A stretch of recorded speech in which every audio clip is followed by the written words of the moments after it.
Hello everyone, कैसे हैं आप सब। आशा करता हूँ आप सब बेहतरीन होंगे। आप सबकी पढ़ाई बहुत बेहतरीन चल रही होगी। तो जैसा कि आप सबको पता है, कल जो हमारी क्लास हुई थी वो प्रश्नावली 1 का ए का हुई थी। आज हमारी जो क्लास होने वाली है वो 1 का बी, प्रश्नावली 1 बी। ये प्रश्नावली है संख्या पद्धति से रिलेटेड, समझ में, जिससे हमने पहले क्लास में पढ़ा था इंट्रोडक्शन संख्या पद्धति का। दूसरा क्लास हमारा प्रश्न पूरे चले थे 1 का ए का। ये तीसरा क्लास है हमारा 1 बी। इसमें याद रखिएगा 5 क्वेश्चंस हैं, हम पूरे 5 क्वेश्चंस करेंगे। तो आइए देखते हैं आपका पहला क्वेश्चन क्या है। देखो, पहला क्वेश्चन है जो कह रहा है निम्नलिखित पूर्णांकों के योगात्मक प्रतिलोम लिखिए। अब जस्ट पिछली कक्षा में आपको बताया जा चुका है कि योगात्मक प्रतिलोम है क्या। योगात्मक प्रतिलोम में सिर्फ चिन्ह बदलता है, याद रखिएगा, समझ में आया। सिर्फ जो संख्या दिया रहता है उसका चिन्ह बदल दिए, संख्या जैसे का तैसे रहेगा। और गुणात्मक प्रतिलोम में क्या होता है, गुणा है तो भाग के रूप में हो जाता है। तो ऐसे हल करते हैं।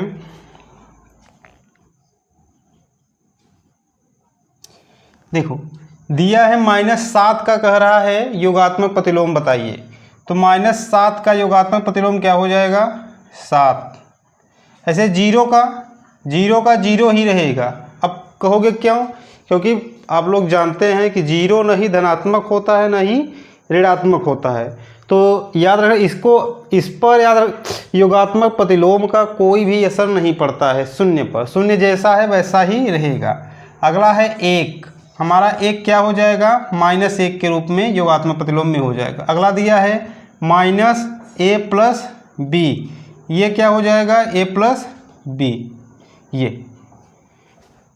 ये हमारे क्वेश्चंस हो गए। -7 का 7 हुआ, 0 का 0, 1 का -1, -a + b का क्या हो जाएगा, a + b। चलिए हम अपने नेक्स्ट क्वेश्चन पर चलते हैं, तरफ बढ़ते हैं। देखिए हमारा दूसरा प्रश्न क्या कह रहा है, वितरण नियम से 15 गुणित 32 का मान ज्ञात कीजिए। अब वितरण नियम होता क्या है, आपको पता है कि इसमें से किसी एक संख्या का ऐसा खंड कीजिए जिससे आसानी से गुणा हो सके।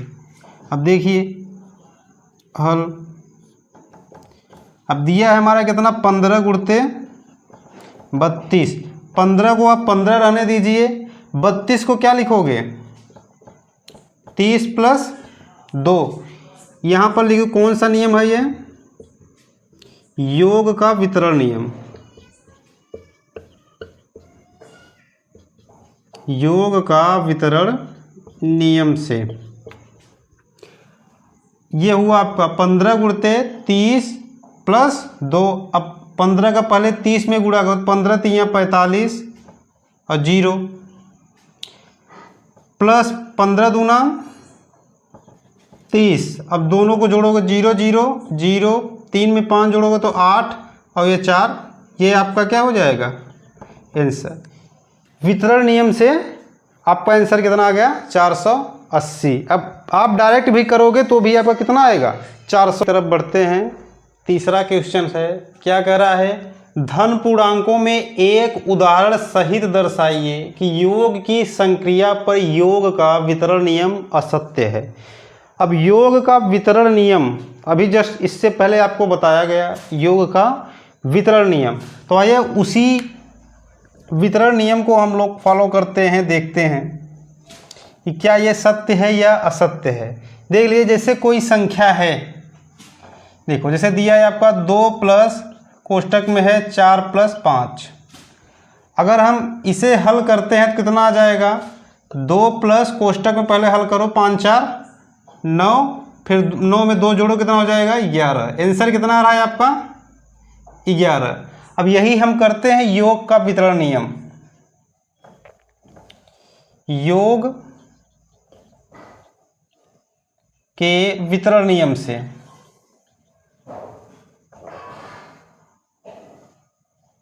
योग के वितरण नियम से तब इसका आंसर देखो क्या है, 2 + 4 + 5। अब देखो, अब 2 इसके पास भी जाएगा तो अब 2 + 4 एक कोष्टक में प्लस 2 + 5।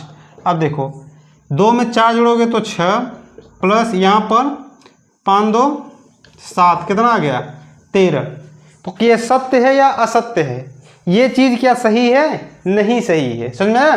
तो यहाँ पर लिखोगे असत्य है, असत्य है, समझ में आया। तो आशा करता हूँ आप लोग बेहतरीन से समझ रहे होंगे, समझ में आया। तो अगर देखते हैं प्रश्न नंबर 4, देखो ये कह रहा है दर्शाइए कि पूर्णांकों में योगात्मक नियम अद्वितीय होता है। समझ में आया, कौन सा नियम, योगात्मक नियम अद्वितीय होता है। तो इसे देखिए, इसमें हम लोग देखो मानेंगे कि माना P व Q दो पूर्णांक हैं, दो पूर्णांक हैं। अगर हम दोनों का योग करेंगे P प्लस Q बराबर, ये भी क्या हो जाएगा, पूर्णांक। चाहे आप करो Q प्लस P बराबर, ये भी क्या होगा आपका, पूर्णांक होगा। समझ में आया। अब जैसे कोई संख्या है, जैसे 3 प्लस 2 बराबर 5, चाहे 2 प्लस 3 बराबर 5, दोनों है क्या, पूर्णांक हैं और सेम है, याद रखिएगा। समझ में आया। तो यही तो कह रहा है कि दर्शाइए कि पूर्णांकों में योगात्मक नियम अद्वितीय होता है। तो नीचे हम लोग लिखेंगे हम लोग, अतः योगात्मक नियम पूर्णांकों में अद्वितीय होता है। समझ में। तो चलिए हम लोग अपने लास्ट क्वेश्चन की तरफ बढ़ते हैं इस चैप्टर के। चलिए लास्ट क्वेश्चन है इस प्रश्नावली 1B का। हमारा लास्ट क्वेश्चन क्या है, देखो ये कह रहा है निम्नलिखित संख्याओं में से धन पूर्णांक छांटिए।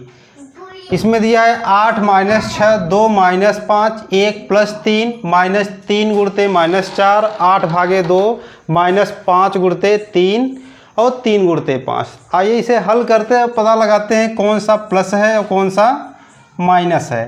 तो देखिए पहला है 8 - 6। आपको पता है अगर 8 में से 6 जाएगा तो कितना बचेगा, 2। तो याद रखिएगा पहला जो 8 संख्या है वो बड़ा है, वो प्लस में है, इसीलिए हमारा जो आंसर आएगा वो प्लस में आएगा। तो ये क्या होगा, ये धन पूर्णांक होगा। समझ में आया। तो इसे हम लिखेंगे धन पूर्णांक। दूसरा हमारा है 2 - 5। अब यहाँ पर याद रखिएगा -5 आपका बड़ी संख्या है और ये ऋण में है, तो इसका आएगा -3। -3 या तो ये ऋण पूर्णांक हुआ, सिर्फ इसमें पूछा है धन पूर्णांक छांटिए, तो जो धन पूर्णांक रहेगा हम लोग वही अपना आंसर पुटअप करेंगे। तो यहाँ पर ये नहीं लिखेंगे। अगला है आपका -3 गुणते -4। अगर माइनस में माइनस का गुणा हुआ तो प्लस हो जाता है, और 3 चौके 12, ये भी आपका क्या हुआ, धन पूर्णांक हुआ, धन पूर्णांक। अगला है आपका 8/2। अगर 2 का भाग दोगे 8 में तो कितनी बार जाएगा, 2 चौके 8, तो 4 हमारा क्या आ गया, धन पूर्णांक आ गया। समझ में आया। अगला है हमारा -5 गुणते 3। यहाँ पे गुणा करोगे तो -15, ये आपका ऋण पूर्णांक रहेगा। समझ में आया। अगला है आपका 3 गुणते 5, अर्थात 15 जब गुणा करोगे 3 × 5 = 15, इसे लिखोगे आप धन पूर्णांक। क्या लिखोगे, धन पूर्णांक। तो ये चैप्टर आपका पूरी तरह से ख़त्म हुआ। इसमें सिर्फ 5 क्वेश्चन थे।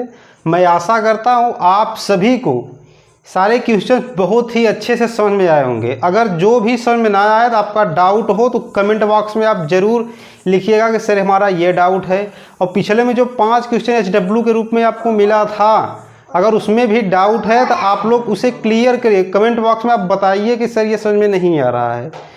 तो मैं फिर से आशा करता हूँ आप लोग बेहतरीन होंगे, आप लोग अपनी पढ़ाई को कंटिन्यू करेंगे, क्योंकि याद रखिएगा ये क्लास 9th आपके लिए बेसिक है। अगर ये आप अच्छे से नहीं पढ़ोगे तो क्लास 10 में जाओगे तो आपको बिल्कुल भी समझ में नहीं आएगा। तो चलिए मिलते हैं अगले वीडियो में। तो प्लीज़ इस चैनल को सब्सक्राइब कीजिए और लाइक करना ना भूलिएगा। जय हिंद, जय भारत, धन्यवाद।